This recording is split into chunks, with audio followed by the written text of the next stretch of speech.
पे जनता को जागरूक किया जाएगा। जो आज हालात जो है केंद्र की और स्टेट की सरकार ने उत्तर प्रदेश में बना दिए, जनता इस हालातों को समझे और इनसे बाहर निकलने के लिए आने वाले समय में अपनी वोट का सही प्रयोग करे।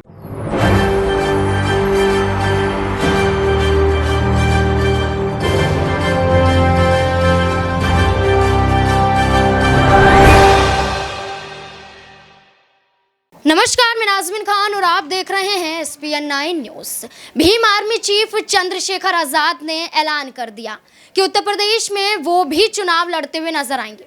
ऐसे में बिजनौर की छावनी सीट से आपको बता दें कि यहां पर एक तरीके से चंद्रशेखर आजाद ने ये कहा है कि बिजनौर की नगीना सीट से वो चुनाव लड़ते हुए दिखाई देंगे। एक तरफ तो भीम आर्मी चीफ चंद्रशेखर आजाद को लेकर यह दावा किया जा रहा था कि आखिरकार वो चुनाव लड़ेंगे भी या नहीं, क्या योगी आदित्यनाथ के खिलाफ क्या बड़ा कदम उठाते हुए नजर आएंगे। ऐसे में खुद चंद्रशेखर आजाद ने ऐलान कर दिया, नगीना सीट वो सीट जिस पर मायावती से लेकर भारतीय जनता पार्टी के तमाम मंत्रियों ने अपनी किस्मत आजमाई, समाजवादी पार्टी ने भी अपनी किस्मत आजमाई, लेकिन इस सीट पर जल्दी से कोई काबिज नहीं हो पाया। उसी सीट पर मायावती जहां पर अपनी किस्मत आजमा चुकी है, उसी सीट पर अब चंद्रशेखर आजाद यानी कि नगीना सीट पर चंद्रशेखर आजाद अब चुनाव लड़ते हुए भारतीय जनता पार्टी के खिलाफ नजर आने वाले हैं। लेकिन इसी को लेकर अभी 5 राज्यों में विधानसभा चुनाव भी होने हैं। ऐसे में देखे जाएं तो वहां पर भी चंद्रशेखर आजाद अपनी भूमिका अदा करते हुए नजर आ रहे हैं। केंद्र सरकार पर लगातार हमलावर साबित हो रहे हैं। क्या कुछ चंद्रशेखर आजाद कह रहे हैं, देखिए जरा। 3 बजे सभा देके देखो, सुन लो पहले, सुन लो। तो ये देखो कि वो 3 बजे आते हैं नहीं आते। मैं उनसे ये कह रहा था, जब विक्रम ने मुझे बताया कि भाई वहाँ वो लोग इंतजार कर रहे हैं, एक मन था कि हम लोग बाहर से निकल जाएंगे, तो रात हम भीलवाड़ा पहुंचे थे 2 बजे। फिर 2 बजे के बाद खाना वाना खा के 3 साढ़े 3 बजे सोए थे, 9 बजे से वहाँ से निकल गए थे। अब मुझे जो आपसे कहना है वो ये है, ये यात्रा हमारी सिद्धार्थ नगर से शुरू हुई। बेटे तुम लोग नहीं उतरे, तुम इसका मतलब मेरे अपने लोग नहीं और नकली लोगों की मुझे जरूरत नहीं है।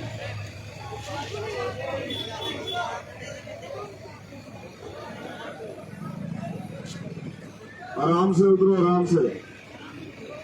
लेकिन एक बार की बात नहीं मानोगे तो एहसास होगा कि तो ये यात्रा हमने शुरू की सिद्धार्थ नगर से। सिद्धार्थ नगर कहाँ है ये भी मैं आपको बताता हूँ। सिद्धार्थ नगर है नेपाल का बॉर्डर, ठीक है। नेपाल का बॉर्डर होने के साथ साथ वो एक ऐतिहासिक धरती है। भगवान बुद्ध वहां जन्मे, लुम्बिनी कपिलवस्तु। तो पूरी दुनिया को शांति का संदेश गया है वहां। पूरी दुनिया के लोग वहां आते हैं सिद्धार्थ नगर। अब सवाल ये है, ये बात मैं आपसे इस समय क्यों कर रहा हूं।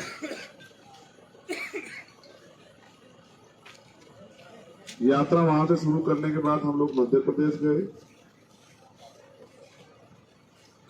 और मध्य प्रदेश के बाद हम लोग राजस्थान आए। आज यात्रा का यहाँ 9वां दिन स्टार्ट हो गया है। मैं जब लोगों से बात करता हूँ या दूसरे लोग जब हमारे बारे में, भीम आर्मी आजाद समाज पार्टी के बारे में बात रखते हैं, तो मैं सुनता हूँ, कहते हैं कि भाई वो तो नौजवान लोग हैं, वो तो बहुत समझदार लोग नहीं है, वो तो बहुत जिम्मेदार लोग नहीं है। कोई कहता है कि वो कांग्रेस बीजेपी के लोग हैं, कांग्रेस बीजेपी कई से इशारे से वहां जाते हैं और वो मिशन के लोग नहीं। कभी कभी मेरे मन में भी ये बात आती, क्या हो सकता है ये सच है? नहीं, मैं तुमसे नहीं पूछ रहा हूँ, मेरे मन में ये बात आती। सुनो गंभीरता। लेकिन जब मैं आज विक्रम ने मुझसे कहा कि वो इंतजार कर रहे, एक मेरा मन था कि भाई चलो, अरे पूरे दिन तो हो गया काम करते, चलो जयपुर पहुंचे। फिर मैंने सोचा चलो चलते हैं। और जब मैंने यहाँ को उत्साह में देखा तो फिर मेरा मन हुआ, एक तो मैं ये कहता हाथ जोड़ के अच्छा भाई चल रहा हूँ, आ गया। फिर मेरा मन हुआ कि आपसे बात की।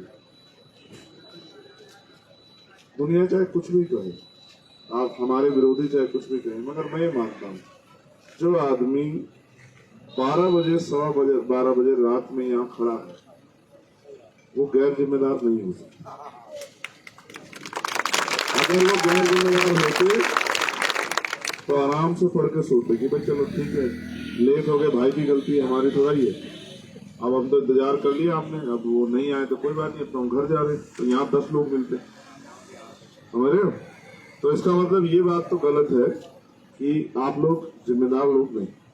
दूसरी बात, कोई किसी को कितना पैसा दे, कोई किसी के कितने पीछे खड़े हो जाए, लेकिन रात को 12 बजे कोई किसी का इंतजार नहीं करता। ये वही कर सकता है जिसके दिल में सामने वाले के प्रति प्यार हो, विश्वास हो, अपनापन।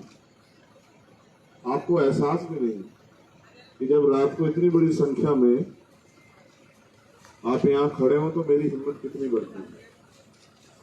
जब मुझे उस दिन गोली लगी ना, तो मैं ये सोच रहा था कि भाई आगे की लड़ाई कैसे लड़ी जाएगी, क्योंकि गोली का तो अपना बंद होके तो नहीं रह सकता लोहे के बॉक्स में। आप ही बताओ क्या करूं भाई, बुलेट प्रूफ गाड़ी में छिप जाऊं, बाहर ना आऊं, बस ऐसे हाथ मिला के निकल जाऊं, क्या कहूं, बताऊं क्या करूं। फिर मैंने ये तय किया अपने मन में कि जिस कुदरत ने जिंदगी दी और जब पैदा हुआ व्यक्ति तो उसको जाना नहीं। कोई एक्सीडेंट में मर जाता है, कोई बीमार होकर मर जाता है, कोई छत से गिर के मर जाता है, और तमाम तरह की चीजें होती हैं, उनमें जान चली जाती है। तो मैंने कहा जान तो इतनी जानी, फिर डर के काहे कुछ नहीं। जब मेरे फादर ने मेरा नाम चंद्रशेखर आजाद रखा तो कुछ सोच के रखा होगा, उनके मन में कुछ बात होगी। तो अगर आजाद भी डर जाएगा तो फिर कैसे चलेगा।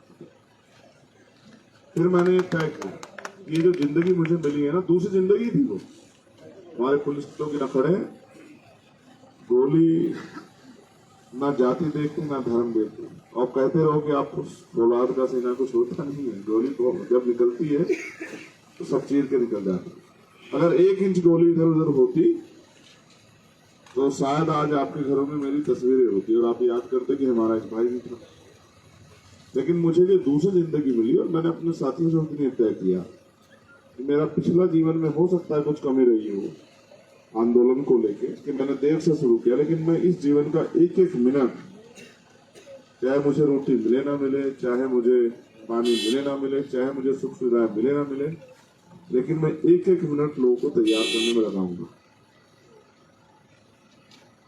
क्योंकि ये पूरी लड़ाई ही लोगों को तैयार करनी थी। तो कोई अकेला आदमी लोकतंत्र में कुछ कर ही नहीं सकता। लोकतंत्र यानी कि बहुमत का शासन, जिनका वोट होगा उनका राज होगा। और मैं आपको इतने जगाना चाहता हूं कि आप अपने अधिकारों को समझें। अभी अभी बिहार में जातिगत जनगणना हुई और जातिगत जनगणना के आंकड़े कहते हैं कि 90% आबादी बिहार में SC, ST, OBC और माइनॉरिटी। और इस बात को हमारे महापुरुष बहुत दिन से कहते चले आ रहे हैं कि 85% लोग हम हैं, 15% वो लोग हैं जो लोग सत्ता में काबिज हैं। लेकिन अभी वो जनगणना अधूरी है। जब आर्थिक आंकड़े आएंगे कि इस आबादी पे साधन कितने हैं, जमीन कितनी है, व्यापार कितना है, दुकानें कितनी है, उद्योग धंधे कितने हैं, फैक्ट्री कितनी है, नौकरियां कितनी हैं, इनके प्रमुख सचिव कितने हैं, इनके एडिशनल सेक्रेटरी कितने हैं, इनके चीफ सेक्रेटरी कितने हैं, इनके कुलपति कितने हैं, इनके प्रोफेसर कितने हैं, इनके डॉक्टर इंजीनियर कितने हैं, इनके जज कितने हैं सुप्रीम कोर्ट हाई कोर्ट। जिस दिन ये बात बाहर आएगी आप देखना, क्योंकि जब तक आपको नहीं पता है कि आपके अधिकार किसने छीन रखे हैं, तब तक तो आप शांत।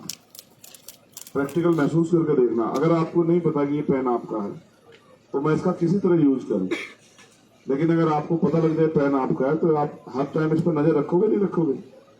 जैसे आपको पता लग जाए ये गाड़ी जो है जो मेरे पैरों में पड़ी है ये आपकी, तो अगर आप इसमें बैठे हो नहीं बैठे हो तो अगर इसको किसी को दोगे तो क्या कहोगे, भाई ध्यान से चलाना, तेज मत चलाना, कहीं टक्कर मत मार, कहोगे नहीं कहोगे। तो जब आपको पता लगेगा कि आपके अधिकार किसी ने छीन रखे हैं और आपको वो अधिकार लेने हैं, तब देखना कैसी क्रांति पैदा होगी देश में। हम लंबे समय से कह रहे थे कि संविधान को खतरा है, लेकिन किसी को समझ ही नहीं आया। अब जब ED CBI के छापे सरकार लगाने लगी तो सब कहने लगे खतरा है खतरा है खतरा है। जब अपने ऊपर आते हैं तब पता लगता है खतरा।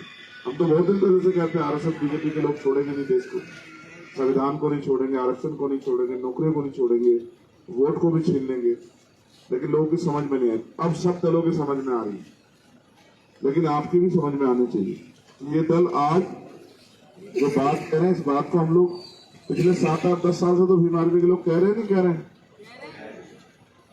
अब मैं आपसे कहना चाहता हूँ, ये लोकतंत्र है, जिसके पास राजनीतिक शक्ति है, चाहे वो 4 आदमी हो ताकत है, और जिनके पास राजनीतिक शक्ति नहीं, चाहे वो लाख आदमी है, वो कुछ नहीं कर सकते।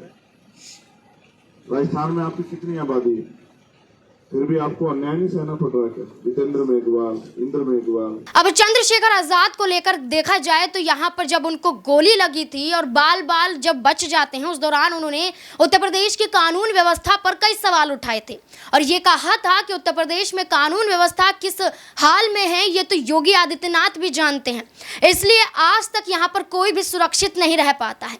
दिन दहाड़े या आधी रात में लोगों के साथ कुछ भी हो जाता है और ऐसे में ये तो राजनेता हैं, इनके साथ यहाँ पर एक काफिले पर गोलियां चला दी जाती हैं और ऐसे में योगी आदित्यनाथ की सरकार कुछ नहीं कर पाती है। इसी पर सवाल उठाते हुए चंद्रशेखर आजाद ने मुद्दा उठाया। अब ये देखना होगा कि क्या योगी आदित्यनाथ को टक्कर देते हुए नजर आएंगे। आपकी क्या राय बनती है? कमेंट बॉक्स में जरूर बताएं कि चंद्रशेखर आजाद की उत्तर प्रदेश में जीत होती हुई नजर आएगी। क्या है आपकी राय? कमेंट बॉक्स में जरूर बताएं। धन्यवाद।